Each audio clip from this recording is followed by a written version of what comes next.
Hello, everyone, and welcome to this wonderful celebration of one of my favorite books for 2021, Mother Thorn, and Other Tales of Courage and Kindness.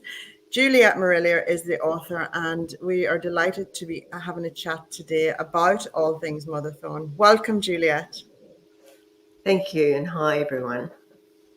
We have the wonderful illustrator Kathleen Jennings backstage, but I just wanted to have a little conversation with Juliet before we bring Kathleen up.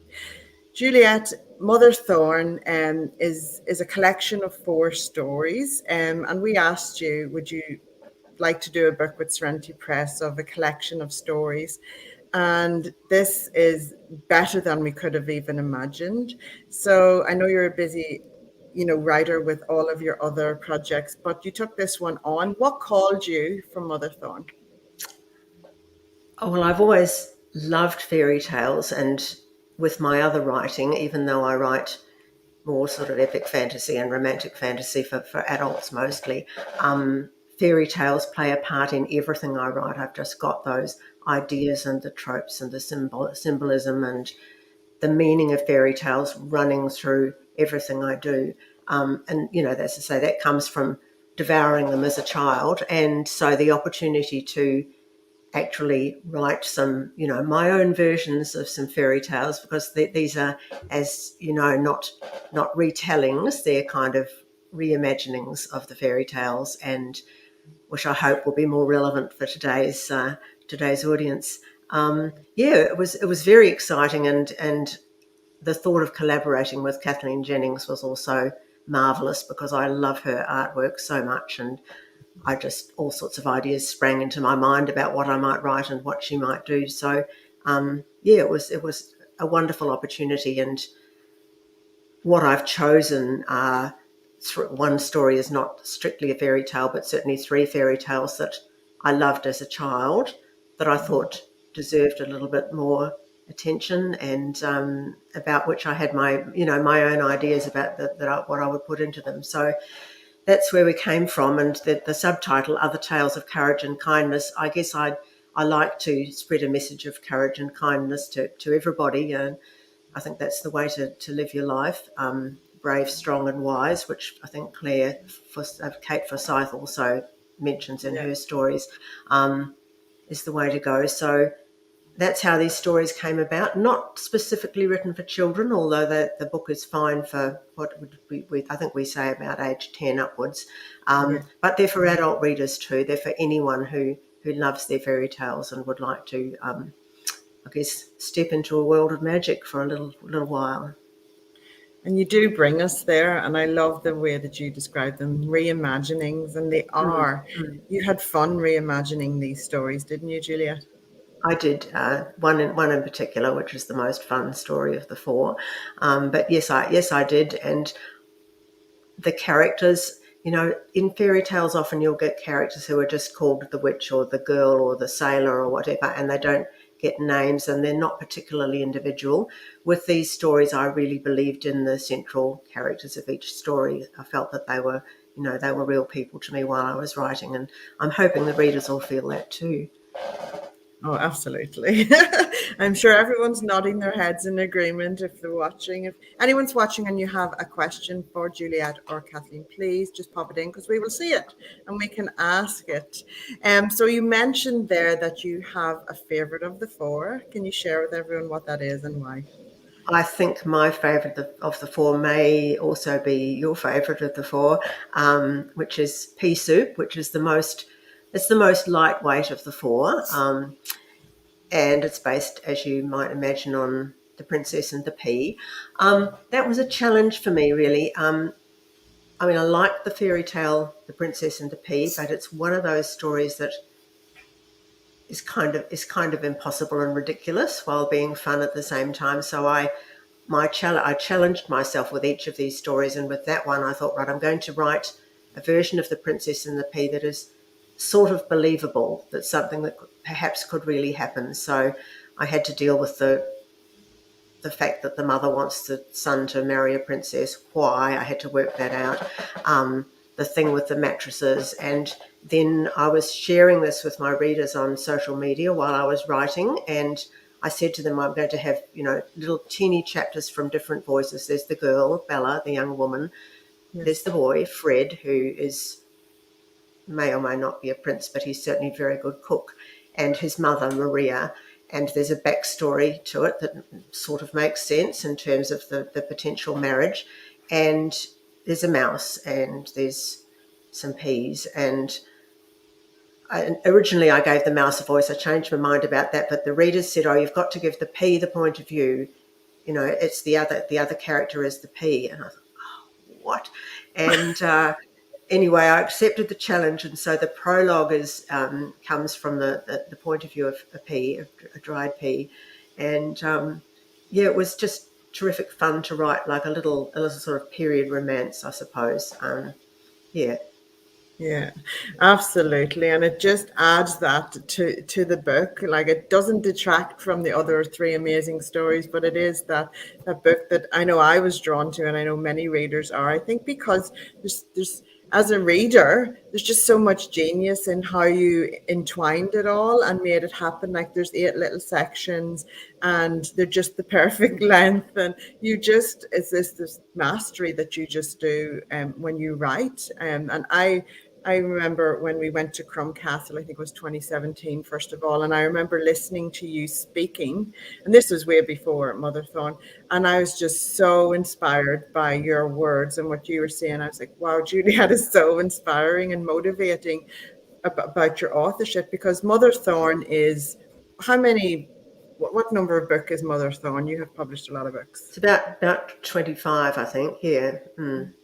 Yeah, and your other novels are pretty long, aren't they? They're Some all. of them are quite large. Yes. The But longest was 220,000 words. That was Wolfskin way back in the days of yeah, my Viking era. And looking back at that now, I can't believe that I'm sure it could be shorter, really. Yes, all the publishers journey. don't really like those, the huge volumes don't fit on the shelves very well. It But would be a trilogy now. They would have put it into 3 parts or something. absolutely, yes. But Mother Thorn is definitely, it's not 220,000 words. It's just the most beautiful gift. And I'm holding up the collector's edition here with a beautiful linen cover and gold foiling. And it's funny because we did this version, and you will see when I share a link to the flip snack in a moment. We also have the coloured version, but this came out of being unable to put colour on the linen. But isn't it just a treasure to have this gold version as well, Julia? It's gorgeous. Yes, I have mine sitting here as well, so I can, I'll see. yeah, I love it very much. It just feels nice in your hands, doesn't it? As well as the Yeah. gold, it's got And gold in the a back. nice weight to it. Yes, Beautiful. very, very, very pretty. Proving very popular. So we're going to bring Kathleen up in 1 minute, Kathleen. Is that okay? And I'm just going to share here before, I'm just going to share my screen, bring it up. I'm just going to share the flip snack that we have. And everyone can see there that this is the beautiful colored version. And Kathleen Jennings is a genius. Say that together. She is a genius in how she works. Is it, Juliet? Was it everything you hoped it would be? Oh, very much so. Absolutely beautiful. I have various favourites among the illustrations. There's one that goes with copper, silver, gold, which is the tinderbox story, which is less obviously brilliant than some, but it's actually wonderful because it does a whole timeline of the story from what happened beforehand with someone's wise grandfather and through showing the young soldier going away to war and then showing her meeting with the old woman at the top of the page. And it's just a real sort of magical fairy tale illustration that I suspect only Kathleen would have thought of. Absolutely. And if I find the page for that, I will share it. But this is one of my favorites here. We've actually got a special print of this for people to frame that we include in our book as well whenever we send it out. But isn't it just a beautiful illustration? Like, just the one here for pea soup, it just Yeah. captures is beautiful. That's lovely, isn't it? Yeah. Yeah, it's just so gorgeous. I'm going to stop sharing and we're going to bring Kathleen up so she can tell us about the process. Kathleen, welcome. Hello, it's lovely to see you both. And you too, Kathleen. We were talking, as you heard backstage, about the process of how you came to be involved in the project. I had asked Juliet, who would you just love to do this book with? And she mentioned her name. And I reached out. I was like, oh my goodness, am I going to be able to make this magic happen? And you, luckily, serendipitously, could take on the project, which was just amazing. And you and Juliet met many years ago, I believe. At an Aurealis Awards, I think, in Brisbane, the back of a I think room. I was admiring Kathleen's artwork in the art display, and we had a little chat then. So a long time ago. Yeah. And I was just delighted to have the opportunity to work with Juliet. So I wasn't sure it was a thing that would ever be possible. So. And it happened in this beautiful, magical book. So can you share with us, and even a few visuals, because I know you have some things to share there, about the process of, it's not that you just painted black, you actually carved out. Can you share what the process is for you? Certainly. Well, there's a lot of steps to the process, and I have put some of these up online as a post as well, with sketching, talking back and forth with Juliet about what moments of the book should go into illustrations, and then in each story which bits to put in and which to leave out because they might be spoilers, and the era, the treatment, the feeling of the story, all of those aspects. But then eventually it gets to the point where I know what the picture is going to be, and I actually cut it out of black paper. So I'm going to show you the original illustration for Pea Soup. I have a folder here of art. It's a bit larger than my camera will take in, so there could be a sudden disaster with the screen. Just do what you can. I will. So usually I'd have this in a plastic folder so bits of leaves, trees don't fall forward. Yeah. We'll get this to work. We can see it moving there, and we're all at the edge of our seat going, please don't rip it. It just keeps catching on the edge of the paper. So, but I want to be able to run my hand behind it to show you. So it's cut out of a piece of A3 paper for those who work with that sort of paper size. And it's all, bring it forward. It's all cut out, all the individual details there. And as you can probably see, even just as I'm moving it around, because these aren't just inked, not just, there's some beautiful inked silhouettes out there, but because these aren't inked, I have to cut them out in a way that all the pieces will hold together and that they connect and link and interlink and overlap and look like they're three-dimensional so you can't see what's behind them, or look like they're transparent so you can. So it's a whole, isn't it amazing? I am sure, the way that writers have, you get that writer's cramp when you're saying, can you imagine how taxing is it on your fingers to do this? It's very taxing. I always, if I haven't done it for a while and I do it for too many hours a day, my index finger goes numb and my phone stops recognizing it, the touch screen. And I get your fingerprint? Yes. And I have, lots of artists do anyway, but the top of that knuckle there on my index finger, I've got a permanent kind of lump from just a callus from working. Oh, this one's in plastic, so it's easier to show you. Oh, yes, that's the one with the grandfather at the bottom and the soldiers going to war, and there she is finally making sense of all the things in her life. Yeah. And the process of cutting it out is a little bit like that with the story, of just constantly refining it, tweaking it, looking for the flow and the sequence, even in the art as I'm cutting it out. So working up one side of a tree and down the other, but trying to convey enough of an expression that you feel like there's a character there while keeping it iconic enough that it works as a fairy tale. Excuse me. Oh, amazing. And you two worked very closely together. I didn't get too involved. I just let you guys at it. What was that experience like for you both? Juliet, can we share? It was great. I think my only frustration was seeing all the, particularly in the early stages when we were trying to figure out which of Kathleen's many styles of artwork was going to be best for the book, and knowing that I was seeing some wonderful sketches that were, if we just went for the silhouettes, which was the choice, there'd be various things that that didn't make it into the public eye, because there were there were a lot of beautiful sketches, including one I really liked was Fred stirring the soup pot in the kitchen and steam rising, and that was beautiful. And there was one of the two characters in pea soup sitting on the gate. So I remembered all of those, but not everything can be included, so that was difficult. But it was sort of a bit like magic, seeing everything evolve. So certainly, if we get the opportunity to do it again, there we go. Yes, it's beautiful. Did do a couple of the smaller pieces. Oh, so cute. And that is it. Each story has its own grand illustration, but there's also lots of incidentals throughout. Yeah, which are all currently in folders, yes. waiting for some sort of organizational principle to impose itself on them. they're so beautiful. But as you say, there are certain things that run through, including leaves and birds and dogs in at least 3 out of 4 stories, because I can't see my photo of my dear departed doggies on the wall behind me. So I can't write these stories without putting dogs in, if there's any excuse. Yeah, beautiful. Well, they absolutely enhance and add character. But I'm just in awe of the whole, look at this.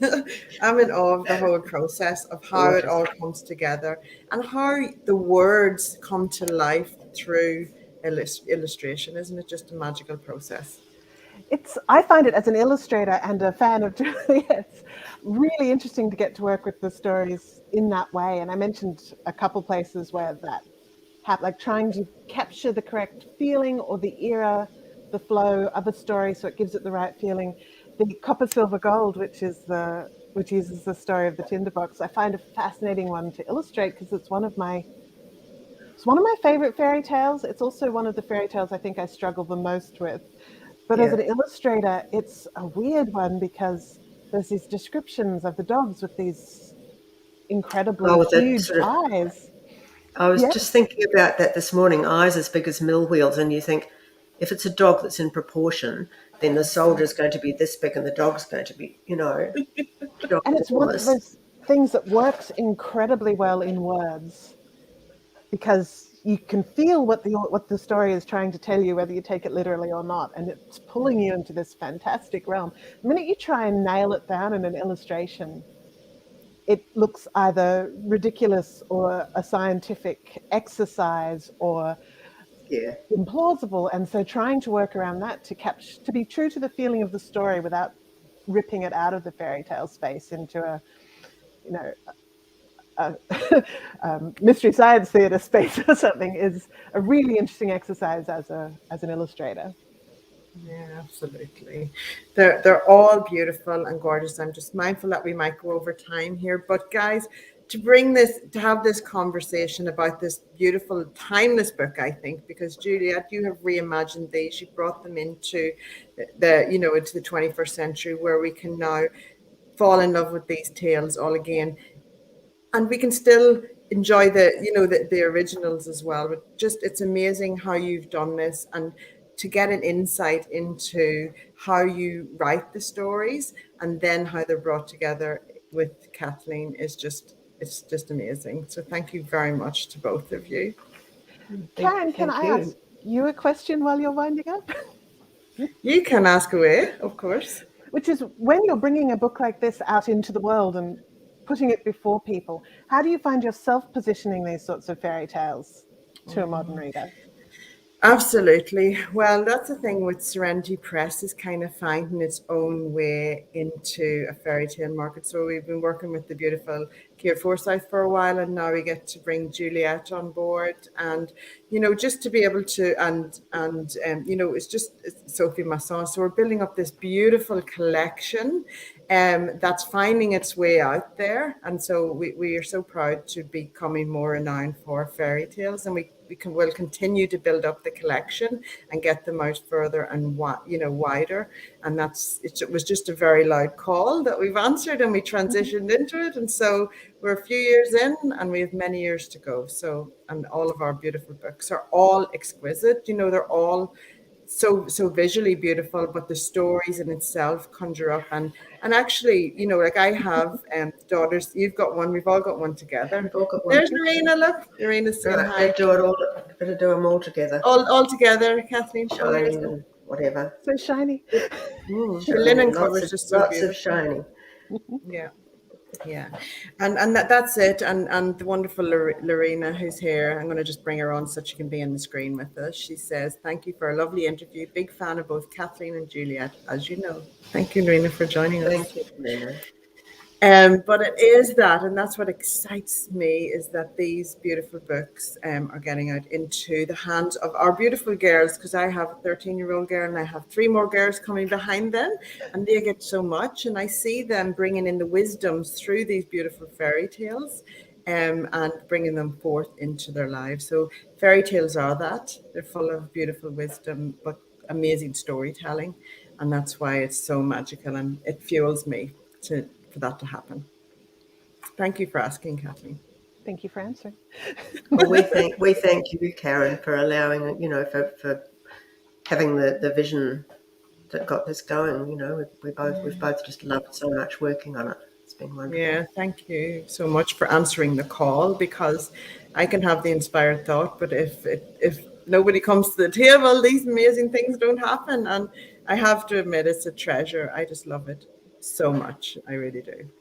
So thank you so much to both of you, and I can't wait to see where it does go. It's also ventured into, it was translated into Dutch recently, hasn't it, Juliet? Yes. Yeah, and so it's making its way to be there. Very well received over there. I'm seeing Instagram posts of the Dutch edition with beautiful things all around them and surrounded them. So yeah, we must do a call out for people to take. You know, we've been sending out a lot of these from our warehouse, and these are actually going through Paribo out to bookstores across Australia and New Zealand. So we've had a lot of orders. So a lot of people have this on their Christmas wish list. So we'd love to see photographs of you so we can put them all together in a nice collage. So please do send them in if you're watching, okay? Again, thank you so much to both of you. And thank you, everyone. You can grab your copy at serenitypress.org. And if you want to find out more about Juliet, you can go to julietmarillier.com. Yes? Yep. Mm-hmm. And kathleenjennings.com. Yes? Yes. You guys make it easy for me. Wonderful. Thank you both so much for joining me. Bye, everyone.